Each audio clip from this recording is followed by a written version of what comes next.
분들은 절대 못 들어갔어요. 근데 들어가 보려면 마음 단단히 먹고 들어가요. 뭐죠? 누구도 쉽사리 접근할 수 없었던 그곳. 반년 만에 세상에 드러난 집은 그야말로 처참했습니다. 이게 뭐예요? 뭐야 이게? 아우, 벌써부터 불안해지네요.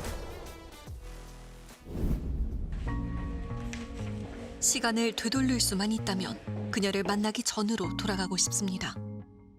제가 지방 발령을 가면서 월세를 내놨어요. 현재 세입자분한테 연락이 왔더라고요. 처음엔 제가 500에 30을 내놨었는데 자기가 좀 많이 부족한데 돈이 좀 부족한데 그래서 좀 200에 30을 달라면 주시면 안 되냐. 그래서.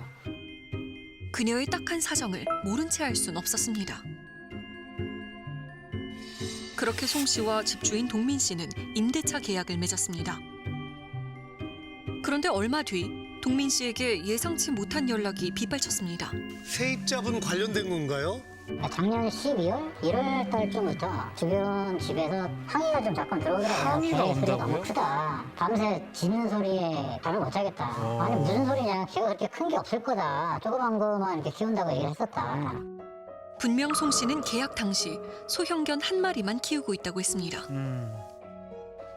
그러나 옆집이 목격한 모습은 전혀 달랐습니다. 밤에 이사 왔어요, 밤에. 한 12시 전후? 누가 문 열고 들어가. 그래가지고 집주인이 만나고 봤더니 여자애가 개를 안고 들어가. 그래가지고 누구냐고 그랬더니 오늘 이사 들어왔대요. 그때 강아지가 몇 마리 있었어? 올 때는 서너 마리로 내가 봤는데 어느 날 보니까 5마리더라고요. 개가 많았네요. 가정집 5마리 많은 거죠. 송 씨가 이사 온 뒤로 이해할 수 없는 날들은 계속됐습니다. 아, 이사 온 지 한 달 만에 송 씨에게 항의 문자를 보낸 거네요. 늦은 밤부터 새벽까지 개들의 소음이 멈추지 않는 건 물론이고 어느 날은 집 앞에 아찔한 모습이 펼쳐져 있기도 했답니다. 왜요? 겨울 끝나고 이제 봄 시작되는 그 시즌쯤에 현관문 틈 사이로 밑바닥 틈 사이로 오물이 이게 자꾸 나온다고 하더라고요. 갑자기 오물이 나온다고요? 잠깐만요. 동물의 이제 오줌, 똥오줌이 계속 흘러나온다고 하더라고요. 송 씨에게 수차례 주의를 줬지만 상황은 갈수록 심각해졌습니다. 집주인이 멀리 계시니까 직접 얘기를 했다고 해요. 현관문도 못 열고 바퀴벌레, 똥파리, 이제 생선 처음 보는 벌레 막 우리 집도 넘어오고 밑으로도 막 이렇게 계단 말도 못했어요. 여기저기 다 힘들어요. 여기 동네 사람들이 다 힘들어했어요. 고통은 고스란히 이웃들의 몫이 됐습니다. 이 집에서는 그렇구나. 엄청 짖어요. 엄청 짖었어요. 아침에 눈을 뜨면 이미 강아지들이 짖고 있고 새벽에가 장난하지. 굳게 닫힌 문 너머로 무슨 일이 일어나고 있는 걸까? 저러면 어떻게 살아요? 못 살죠. 세를 주고 6개월 뒤 처음으로 집을 찾은 동민 씨. 하지만 송 씨는 집을 보여주길 거부했습니다. 집을 열어줄 수 없는 이유가 전날 아는 언니가 이제 술을 먹고 자고 있는데 그것도 옷을 안 입고 자고 있었다고 하더라고요. 당시에는 그걸 열어줄 수가 없다고 저로서도 들어갈 수는 없죠. 그래서 그러면은 제발 부탁 좀 한다. 항의 전화를 그냥 해달라. 이렇게 말씀드려 알았다고 신인당부하고도 왔었는데 송 씨의 약속은 지켜지지 않았습니다. 주인이 다녀간 뒤로 옆집과 송 씨가 주고받은 문자입니다. 오빠 번호를 알려주네요. 근데 어쩌다가 제가 이제 6월 초쯤에 연락도 안 되고 뭐도 안 되고 그러다 보니까 집을 찾아오는데 오빠가 산다고 하더라고요. 촬영하는 거 허락하시죠? 어떠세요? 지금 집 모양 보니까 엄청난데 이게 사람 집이에요 이게? 저도 아이고. 딱 언뜻 보니까 그냥 눈으로 확인되는 그 모든 게 그냥 다 동물의 대세변이더라고요. 제가 뭐 어떻게 생각을 해야 될지 모르겠더라고요 사실상.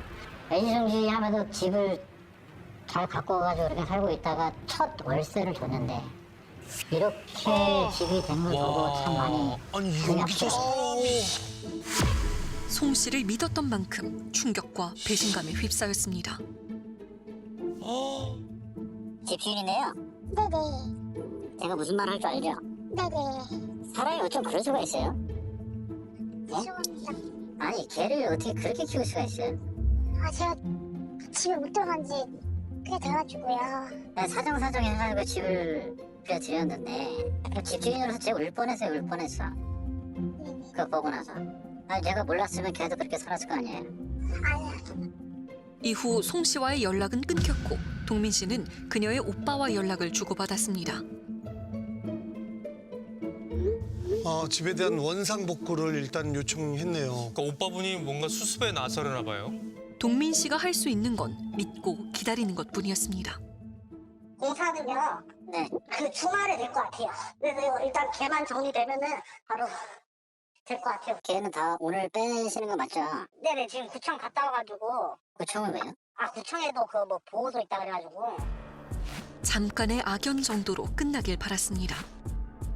옮기고 있습니다. 내일 공사 들어가겠습니다. 그게 마지막 통화였어요. 계속 그럼 7월달 중순 8월 초까지 계속 연락이 오는 거예요. 썩은 데가 난다. 아마 그냥 악취일 거라고 생각을 했는데 아주 뭐 이렇게 썩는 데가 난다고 하더라고요. 그래서 제가 혹시나 갑자기 좀 이상한 생각이 들더라고요. 혹시 극단적으로 선택하진 않았나? 6월 말 이후 연락이 끊기고 불길한 예감에 경찰과 방문한 집. 다행히 사고는 아니었습니다. 하지만 집은 그대로 내버려 둔 채 송 씨 남매와 강아지만 사라진 겁니다. 도주를 한 건가요? 하루에 지금 뭐 2마리, 3마리씩 밤에 실어 날르더니 없어. 그때부터 안 왔어요. 제가 다 속았죠 뭐. 후련히 자취를 감춘 계약자 송 씨. 그녀가 남긴 단서를 따라 추적에 나섰습니다. 24일날 들어온 거는 지금 2마리는 있는 것 같거든요. 그래서 입양 간 걸로 돼 있거든요. 지금 6월 24일날 들어와서 7월 14일날 입양을 간 거거든요. 송 씨가 유기견이라고 구청에 알렸고요. 오빠가 강아지를 데려다주고 왔다고 합니다. 근데 강아지가 2마리 말고 더 있지 않나요? 우리는 관할 경찰서에서 뜻밖의 이야기를 들을 수 있었습니다. 오빠가 조사를 받았고요. 10마리가 있었는데 동생이 강아지를 분양 보낸다고 하고 8마리를 먼저 데려갔고 나머지 2마리가 남아있어서 그 2마리를 구청에 인계했다고 그렇게 진술을 했거든요. 여동생이 키우던 강아지를 오빠한테 키워달라고 부탁을 하고 나간 거예요. 근데 오빠는 이제 강아지 키워본 적이 없으니까 밥만 주고 청소를 안 한 거예요. 다른 사람들이 봤을 때는 좀 심각한 수준이어서 저는 그거를 이제 동물 관리를 하지 않았다라고 판단해서 송치한 거고. 올해 5월부터 이곳에서 지낸 오빠가 단독으로 벌인 일이었다는 겁니다. 어렵게 송 씨의 오빠와 연락이 닿았습니다. 개들이요. 본인이 돌본 거 맞으실까요? 아니에요. 오빠분이 돌본 게 아니시면 경찰 조사 선생님이 왜 받고 계신 거예요? 그 당시에 몸이 있었다고 제가 어떻게 그렇게 답을했어요. 동생이 밥이랑 물만 주라고 해서 전 밥이랑 물만 줬다 했죠. 나머지 혹시 8마리는 어디로 갔어요? 그건 동생이 데려갔어요, 동생이. 그 이후로 동생이랑 연락을 한 적이 없어요. 그냥 뭐 부탁 받았다 뭐 그런 얘기는 들었는데 어디서 온 건지는 정확히 몰라요. 지금 어디 있는지는 모르시는 거예요? 네, 모르죠. 주민들은 오빠가 나타나기 전부터 강아지들이 위태로워 보였다고 합니다. 처음에는 뭐 거의 매일 들어오다시피 했어요. 그러다가 올 한 3, 4월, 한 2, 3월? 그 정도? 그때부터는 어쩌다 한번 들어오고 거의 일주일에 2, 3번은 그렇게 나와 있어요. 밤새도록 계속 마늘 빠는 것처럼 계속 쿵쿵쿵쿵쿵쿵 이게 계속 몇 시간마다 한 번씩 계속 반복이 되니까 그게 이제 강아지가 긁는 소리라고 상태도 그렇게 좋아 보이지가 않았던 것 같아요. 그때 혹시 몇 월달쯤이셨나요? 올 초 정도 됐을 것 같아요. 네. 한 3월? 뭐 요즘? 네, 뭐 강아지 산책도 뭐 전혀 안 시킨 것 같고 뭐 하냐고 물어봤더니 애견 미용한다고 하더라고요. 애견 미용이요? 자신을 애견 미용사로 소개했다는 송 씨. 실제로 그녀가 오랜 기간 애견 미용사로 일해온 걸 확인할 수 있었습니다. 그녀가 최근까지 일했다는 근무지를 찾아가 봤습니다. 저도 4월달에 그 친구가 그만두고 빡을 찾고 막 그런 거를 막 연락이 오니까 이제 저도 놀라서 무슨 일이야 그러다 아니요 그거 팔다가 죽어가지고 막 난리가 났다. 저랑도 연락 끊겼어요. 인터넷에 누가 그 뭐 옛날에 그 제가 살던 그 집을 찍어서 막 올렸더라고요. 그게 상태가 너무 심각해가지고 제가 보고 엄청 놀랐거든요. 놀라고 막 울고 막 이랬어요. 지난 5월 그녀와 관련된 영상이 인터넷에 올라왔습니다. 또 다른 집에서도 저랬다는 거예요? 네, 동물학대 문제로 올라온 영상이라고. 어떡해. 아우, 세상에. 처음에는 그분들의 말을 안 믿었죠. 괜찮아요? 저 설마 울리고 이랬는데 듣다 보니까 무슨 뭐 맞춰준 화살처럼 잡더라고요. 이게 어떻게 된 일일까? 송 씨가 어떤 사람인지 궁금합니다. 송 씨가 이전에 강아지들을 키웠다는 영상 속 장소를 찾았습니다. 맞는 것 같은데요. 비슷합니다. 몇 달 전 사라진 집에서 차로 40분 거리. 이곳에서 그녀의 흔적을 찾을 수 있을까? 아직 강아지가 있어요, 아직. 있네요. 혹시 여기에 강아지들을 데려다 놓은 거 아닐까요? 아니 근데 여기 사람이 안 살아요. 안 살고 개들만 나눠갖고 여기 또 밤에 무림시켜요. 밤에 다 그랬어. 거북이 얼마나 있는 것 같은데 옆에 같이 있어요 여기. 여기 지금 뭐 사람 있어요, 지금? 아니 거기 간판 있잖아 간판. 적힌 연락처로 전화를 걸어봤습니다. 저 MBC인데요. 라는 분을 찾고 있어요. 근데 예전에 여기 살았다고 해가지고. 송 씨의 이름을 듣더니 관련해서 해줄 말이 있답니다. 혹시 여기가 그 영종도 거기예요? 네, 장소는 그 장소인데 원래 했던 예약한 지는 한 3개월뿐이 안 됐어요. 없어요. 다 그냥 깨끗하게 물속에다 해놔가지고 뭐 한 군데도 없어요. 그러니까 지금 있는 분이 이후에 들어온 거니까 뭐 상관이 없다고 말씀하시는 거네요. 송 씨에게 집을 빌려줬던 집주인은 뭔가를 알고 있지 않을까? 그 여자가 혹시 애완견 미용하는 여자예요? 네네. 맞네. 이제 뭔가 좀 풀릴 것 같기도 하고요.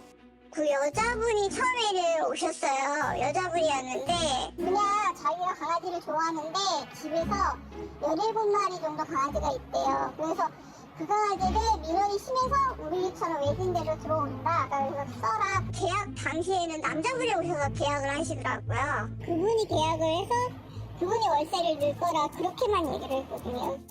의심 없이 내어준 집에 이상함을 느끼게 된 건 역시나 주민들의 연락이었습니다. 저희가 갔는데 말로 다 할 수 없을 만큼 너무 지저분했어요. 많이 심각했다니까요. 강아지 사진을 뜯어먹었다니까요. 프렌치 불독? 예, 그 강아지들을 데려다 놨더라고요. 거기가 강아지 견사 외에 집도 있었거든요. 거기다가 그 강아지들을 다 풀어놨더라고요. 거의 한 30마리 가까이 되더라고요. 월세를 냈던 계약자와 그곳에 살던 송 씨는 무슨 관계였을까? 그 당시에 그 계약했던 분이 강아지를 갖고 있었대요. 프렌치 불독을. 그분 프렌치 불독을 그 사람이 케어해주는 조건으로 거기에 들어갔던 것 같아요. 천에 덮여져 있는 것도 저거 지금 강아지 사체 아니에요? 맞아요. 아니 저기서 무슨 일을 한 거죠? 강아지를 뭐 교배하고 뭐 이런 전문적인 캔넬 클럽 그런 데가 있어요. 이제 그런 데서 그거 맡긴 거죠. 교배. 그러다가 이제 개체수가 많아지기 캔넬 쪽 사장이 영종도의 집을 얻어준 거죠. 여기서 변사를 하면서 관리를 해라. 이곳에서 송 씨는 돈을 받고 강아지들을 키워주는 직원으로 일해왔던 겁니다. 하지만 반년도 지나지 않아 끔찍한 실체가 밝혀졌습니다. 상황이 알려지자 송 씨는 하루 만에 종적을 감췄습니다.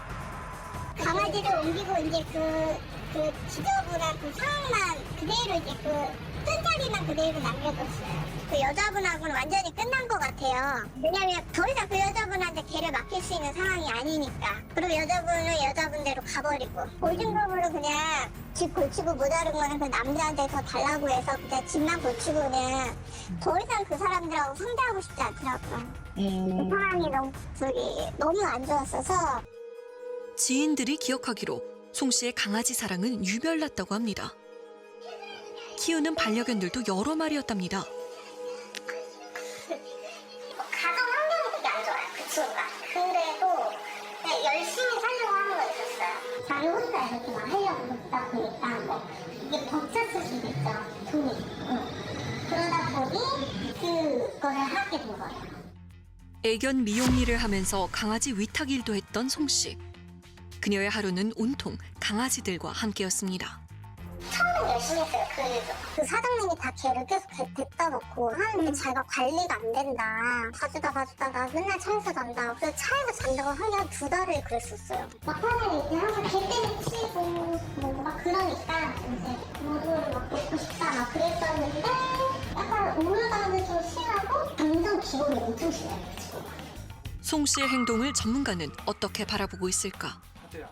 그러니까 강아지들에게 위로와 위안을 받고 있고 본인의 어떤 애착 결핍을 보상받기 위해서 강아지들을 따라다니는 것이기 때문에 계속 이렇게 강아지를 돌보는 문제들은 계속 나타나게 됩니다. 잘못된 동기죠. 결과적으로 본인이 굉장히 무책임하고 또 이제 미숙하고 방어적인 이런 이제 심리 기제를 가지고 있어서 강아지를 돌볼 수 있는 형편이 되지 않습니다. 그 이면에는 아마 굉장히 충동적으로 화를 내거나 감정 변화가 일어났을 가능성이 높고 송 씨의 불안정한 상태가 돌보던 강아지들에게까지 옮겨갔을 가능성이 있답니다.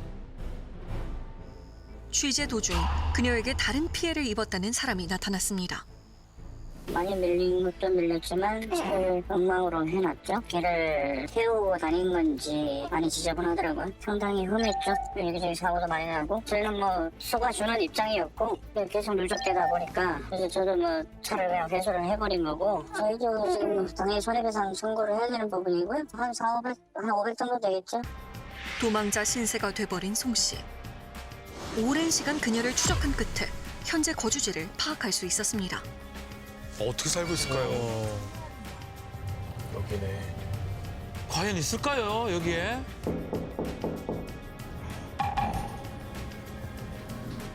개소리죠. 강아지 소리 나네요. 이곳의 집주인도 송 씨가 강아지를 키우는 사실을 아는 듯했습니다. 강아지 키운다는 얘기도 없었고 원래 안 키우게 돼 있는데 어쩌다가 내가 그 CCTV가 돼 있어서 한번 본 적이 있거든요. 그때 한 몇 마리 정도 됐어요, 강아지가? 그때 2마리인가? 주의를 네. 주시는 거죠, 지금은? 네. 아, 제가 알기로는 그렇게 알고 있는데 모르죠. 있는지도. 그날 밤 다시 송 씨가 살고 있다는 집을 찾았습니다. 안녕하세요. 저 MBC 실화탐사대라는 프로그램에서 나왔는데 혹시 시키실까 해가지고. 사셨을 때 집이 좀 난장판이 됐었다라고 저희가 조금 얘기를 들어가지고 이유가 있으셨을지 해가지고 좀 여쭤보려고 왔거든요. 아니요. 그 당시에 제가 여기 이사 오면서 오빠한테 집에 맡겨줬어요. 2달. 그렇게 안에 의도했는데 저 같은 경우에 또 가보고 나서 깜짝 놀랐어요. 그래서 저희가 어떻게든 제 명의로 된 계약집이고. 그럼 강아지들은 그럼 어디서 어떻게 들어오는 거예요, 그러면? 제가 그것까지 이유 말씀을 드린 거죠? 그때 집주인분이 어쨌든 집에 들어갔을 때 강아지들이 좀 있었던 상황이라. 아니 근데 제가 왜 그걸 일일이 말씀을 드려야 되는지 모르겠어요. 애견 미용사 아직도 하고 계세요? 아니요, 됐어요. 아니 그 애견 강아지들의 행방을 묻자 송 씨가 날선 반응을 보이는데요. 그리고 지금 안 가시면 저 신고할 거예요. 아니 몰랐다고요. 몇 번 얘기해요. 그럼 원래 강아지들을 키우셨던 거는 맞으세요? 네, 키우는 건 맞고요. 그래서 원래 오빠 그렇게 해가지고 오빠한테 맡긴 상태에서 집주인이 마지막에 오빠한테 연락한 거고요. 그냥 가주세요. 지금도 키우고 계세요? 아니 가주세요. 지금도 키우고 계세요? 계속 오빠 얘기를 하네요. 송 씨는 더 이상의 대화를 거부했습니다. 저는 어쨌든 이 사건에서 제일 중요한 게 반복되고 있다라는 점인데요. 반복적인 실패 상황이 왔겠죠. 그러니까 이분은 상당히 본인의 어떤 책임이나 이런 상황을 모면하는 과거의 경험들이 많이 있었고 점점 거짓말들이 아마 진화를 했을 가능성이 있습니다. 그런데 취재 도중 그녀가 나타났다는 연락이 왔습니다. 그래요? 지금 뭐 문 여는 소리 듣고 바로 문 열었더니 벌써 문 닫고 들어가가지고 지금 소리 나요. 몇 개월 전 송 씨가 사라졌던 바로 그 집이었습니다. 하지만 제작진이 도착하고 나니 그녀는 자리를 뜬 후였습니다. 이게 쉽지가 않네요. 저 MBC 실화탐사대 팀인데요. 여자애가 밤에 와가지고 치웠거든요. 여기서 살던 여자애가. 주인이 지금 뭐 여기 청소업체를 불렀어요. 이거 버리는 거. 근데 그 사람이 와보니까 기사를 툭 해보니까 못 치우겠다고 했나? 어쨌나 몰라도 그 청소업체 오고 그 다음에 그날 밤에 와가지고 치웠어요. 세입자의 보호자는 아니고 법적인 보호자는 아니고 어떤 분한테 연락이 왔었어요. 수리 정도는 이렇게 작업을 해주시겠다 그런 식으로 말씀을 하시더라고요. 강아지와 뒤엉켜 엉망이 된 살림들은 3개월 만에 어렵게 폐기물 신고가 됐습니다. 야 정말 다 만신창이네요. 망가졌던 집은 본래의 모습을 찾아가고 있었습니다. 이거 언제부터 오셔서 지금 정리하시는 거예요? 3일 됐어요. 처음 봤습니다. 저는 개인적으로 처음이에요. 코 맞고 들어왔어요. 코가 모기를 못 맞을 정도로 6개월짜리니까요. 저도 강아지를 키워주면 걔를 이렇게 방치해 두는 건 아니죠. 이게 뭐 방치되는 그 흔적이 그대로 있었는데 지금 이거 지금 도배지 다 발랐잖아요. 문틀하고 지금은 완전히 바뀐 거죠 이게. 그나마 좀 마음이 놓이네. 그때 생각하면 지금 이거는 그냥 거의 호텔급이 되지 않았나 지금. 당사자들한테는 연락은 아직도 따로 없었나 봐요. 네, 그때 이후로 현재까지 연락을 받은 적이 없어요. 아직도 송 씨에게 듣고 싶은 게 많습니다. 소중한 생명이 무참히 버려지고 누군가는 또 다른 피해를 입었습니다. 그 책임이 자신에게 있음을 송 씨는 분명 알고 있을 겁니다. 저 신고할 거예요. 아니 가주세요. 지금도 키우고 계세요? 이제는 본인의 행동에 책임을 져야 할 것입니다.